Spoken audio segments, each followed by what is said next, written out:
Pse nuk duhet të qëndroni më shumë se sa 20 minuta në dush? Dushi gjatë mund të na qetësojë dhe relaksojë, por qëndrimi më shumë se sa duhet në ujë mund të ndikojë në trupin tonë. Sipas dermatologëve, dushi nuk duhet të zgjasë më shumë se 20 minuta, përndryshe lëkura do të thahet.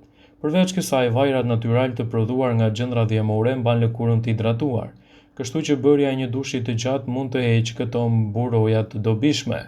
Pas 20 minutash janë të mjaftueshme për larjen e trupit dhe nuk ka nevojë që të zgjasë më shumë se sa duhet.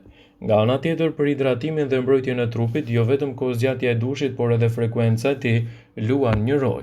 Sigurisht në verë nevoja për një dush 2 ose më shumë herë në ditë është e madhe, por duhet të shmanget.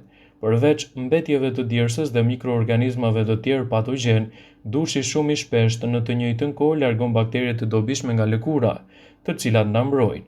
Përveç kësaj, thatësia mund të shkaktojë plagë të vogla të lëkurës dhe lehtësisht mund të transmetohen edhe infeksion.